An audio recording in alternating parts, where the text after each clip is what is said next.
C'est les cités, ça prend pas la serre. Gros, je vois tout comme Chico. Wesh l'équipe, bon bah j'ai l'habitude de dire ça, tu vois, donc on va la répéter. Le dimanche, généralement, il n'y a rien à faire, il y a juste à regarder une petite actu de Fico TV pour rien louper. Après, si jamais je loupe des choses, dites-les moi dans les commentaires. Bref, on commence l'actualité. Voilà l'équipe, comment que c'est bon? Pour commencer la petite actualité du dimanche, on va parler de Nono La Grinta qui a annoncé un concert à La Cigale pour le 11 février 2026. Et il l'a annoncé, là, il y a même pas quelques heures. Donc c'est pour ça que j'en parle en début d'actualité. Ensuite, ça, je voulais vraiment vous en parler. Il y a quelques jours, on a vu que Niro, il avait parlé de Gims en interview par rapport au featuring qu'il a fait avec. Et que Gims lui avait répondu qu'il était prêt à faire une revanche entre eux deux. Et que Booba, s'était, on va dire, incrusté en disant que lui aussi, il était chaud à participer à cette sorte de Battle Royale.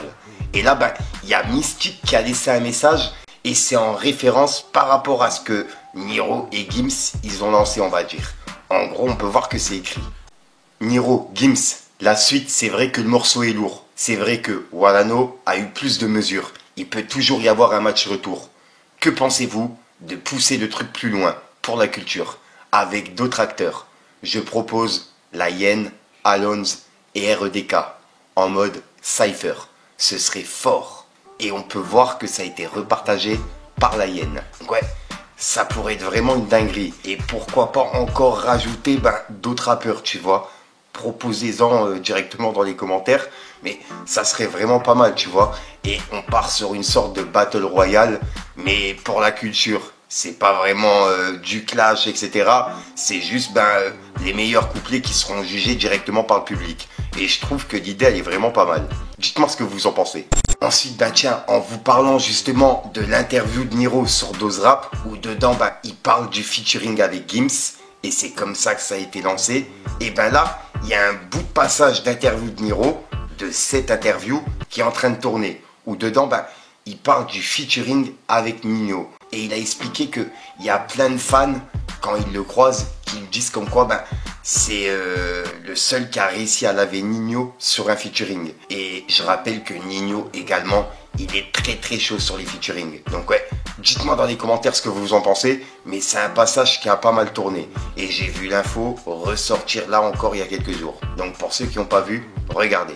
Il est en pétard maximum, surtout à cette période-là. Il disait que c'était vraiment son prime, les gens et tout. Et j'ai kiffé collaborer avec lui. Tu sais, comme on parle tout le temps de ce morceau, c'est une dinguerie, tu vois. Et comme les gens, tu sais, ils aiment la bagarre, ils viennent, ils me disent, ouais, putain, avec Nino, c'était chaud. Et franchement, voilà, j'étais grave content parce qu'il me ressemble un peu dans son peura, tu sais, il ressemble, en fait, il ressemble pas qu'à moi, il ressemble à ce qu'on faisait nous, à ce que nos anciens aussi faisaient, etc. Je pense que c'est un des seuls héritiers de tout ça, lui, Nino, tu vois. Il était connu comme étant celui qu'on ne bat pas en featuring, etc.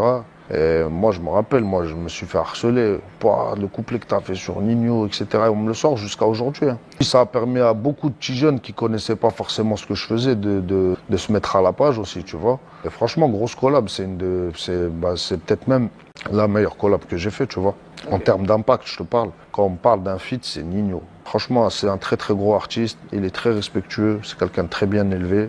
Et il mérite son succès vraiment. Donc force à lui. C'est une des meilleures collaborations que j'ai pu faire. Ouais. Très certainement. Merci à Ibra aussi, Ibra 54. Ensuite, je voulais aller voir du côté de Fianso, car en fait, il y a Fianso sur scène qui a passé un message, et c'est un message pour booster son public à faire ce qu'ils veulent et croire en leurs rêves. En gros, il a expliqué que si lui, il a réussi, tout le monde peut réussir. Et c'est ce qu'il a expliqué sur scène. Et pour le coup, je voulais vraiment vous passer son passage. Pour les personnes qui n'ont pas vu, regardez. Moi, qui m'arrive tout ça, c'est un miracle de fou. Si ça m'arrive à moi, à tout le monde ça peut arriver. Alors je vais parler à tous les gamins qui sont là. On ne vous laissez pas faire, ayez confiance en vous, allez arracher votre part, prenez ce qui vous revient, c'est à vous, c'est le 9-3 et on est fiers. Ensuite, on va aller voir du côté de Lafouine, car en gros, il y a Lafouine hier qui était dans une sorte de petite polémique par rapport à Anime. En fait, il a croisé Anime le streamer aux Ardentes.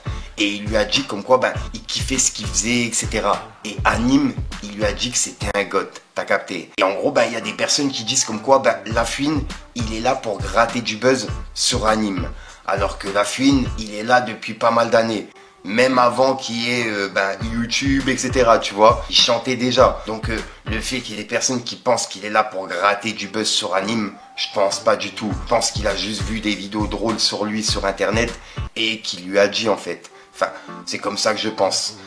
Et là, on peut voir qu'il y a des tweets qui disent: dites-vous si Anime bosserait encore au McDo et aurait demandé un autographe à la fouine, pas sûr qu'il aurait la même énergie. En fait, ce changement d'attitude, je pense que ça doit être dur à vivre. Le fait de savoir que certains te parlent juste parce que t'es connu. Sacré monde. Et c'est vrai que ce changement-là, c'est vrai que ça doit être dur à vivre. Après, il le sait, Anime. Il est là sur internet, il fait des vues, donc forcément ça va attirer les gens. Même des gens qui le calculaient pas avant. Ça se trouve, son propre voisin qui le calculait pas avant, maintenant qu'il est tombé sur ses vidéos, etc., il le kiffe en fait. Et les réactions qu'il a maintenant n'étaient pas les mêmes qu'il avait avant qu'il soit connu. Enfin, c'est comme ça que je vois la chose. Il y a des personnes, comme je vous ai dit, qui s'attachent à d'autres personnes, que ce soit sur internet, etc., tu vois, mais à travers des vidéos. Donc forcément, quand ils les recroisent dans la rue, voilà, ça donne ce genre de réaction. Enfin, c'est comme ça que je vois la chose. Dites-moi dans les commentaires ce que vous en pensez.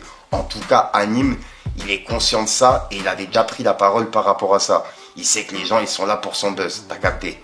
Enfin, c'était expliqué en live, regardez. Je suis juste quelqu'un de très conscient et de très honnête. Je sais très bien que la moitié des choses qui m'arrivent, c'est pour le buzz.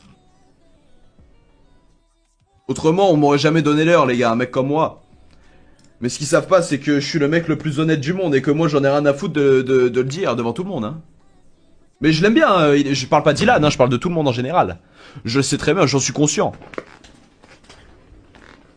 Après, si ça les dérange que moi je le dise, force. Mais moi je le dis, j'en suis conscient et c'est la réalité. On m'a jamais calculé.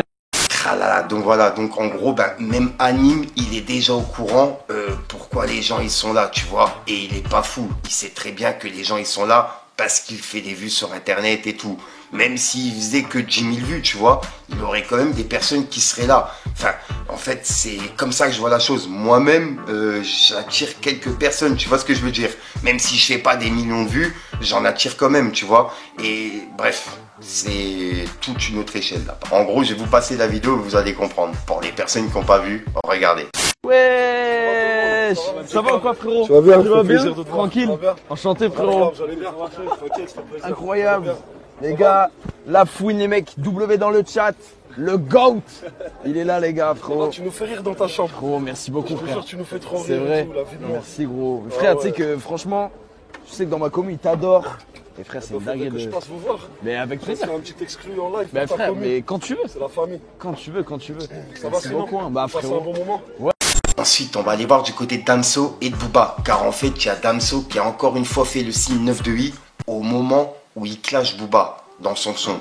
En gros, il dit Kiss me frustré, t'as capté. Et il fait le signe de Booba à chaque fois sur scène. Il l'a refait en direct des Ardentes. Et on peut voir que Booba, il a écrit: je one surtout ses 3 premiers albums, qui sont ses meilleurs. Enfin, surtout les 2 premiers. Et en gros, c'est une page fan de Damso qui disait: Damso qui fait le signe de Booba à chaque fois qu'il dit Kiss me frustré sur scène. MDR, my God, one le vieux. Et voilà. Et on peut voir que le tube de Booba, il a pas mal tourné. Et pour continuer vite fait du côté de Booba, il a réagi à une polémique autour de Gims, qui était sur scène aux Ardentes, et il avait une tache derrière son pantalon. Et il y a des personnes qui disent comme quoi il a fait caca, etc. Je pense plus qu'il s'est assis sur une flaque d'eau et que ça se voit, tu vois. Je pense pas qu'il serait monté sur scène quand même avec le slip plein de caca. Dites-moi ce que vous en pensez. Mais il y a Booba qui l'a clashé par rapport à ça. Il a écrit: c'est plus ciel là, c'est chiel, MDR. Une enquête a été ouverte. 3 petits points. Et toute la journée, il a remis la vidéo de Gims avec justement le pantalon qui était taché, en disant qu'il s'était chié dessus. Et ensuite, il a mis une vidéo de lui-même qui se trouvait à Paris. Et à ce qui paraît, il se trouvait aux Ardentes. Et c'était aujourd'hui.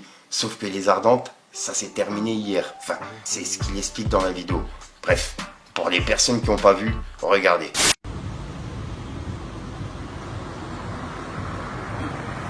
La revanche de Mounsa. Il a entendu qu'on arrivait aux Ardentes.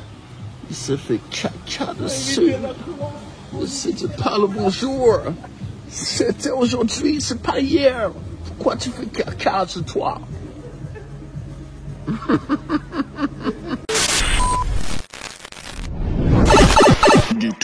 Voilà, donc voilà l'équipe, c'est tout pour cette petite vidéo actu. Comme d'hab, n'hésite pas à mettre un petit pouce bleu pour soutenir les référencements et à me dire ce que t'en penses dans les commentaires. Et comme d'hab, si t'as pas envie de mettre un commentaire, tu mets 1, 2, 1, 3, puis voilà, c'est juste pour référencement. Ouais, je l'ai fait rapide, c'est parce que j'ai vraiment chaud. Et puis comme d'hab, ben, c'est une outro que tu vas retrouver en fin de vidéo dans plusieurs vidéos. Donc si jamais t'as de l'actualité, n'hésite pas à me contacter en privé, je te mets tout à l'écran. T'as Instagram, Snapchat, même TikTok. Et comme ça, ben, je pourrai en parler en vidéo. Ou alors tu me le dis directement dans les commentaires. Sinon, ben, je te dis à ce soir pour une nouvelle prochaine, une nouvelle vidéo et une nouvelle excuse. Enfin bref l'équipe, sinon je te souhaite une bonne soirée ou une bonne journée, ça dépend quand tu regardes la vidéo. Enfin bref, peace le gang.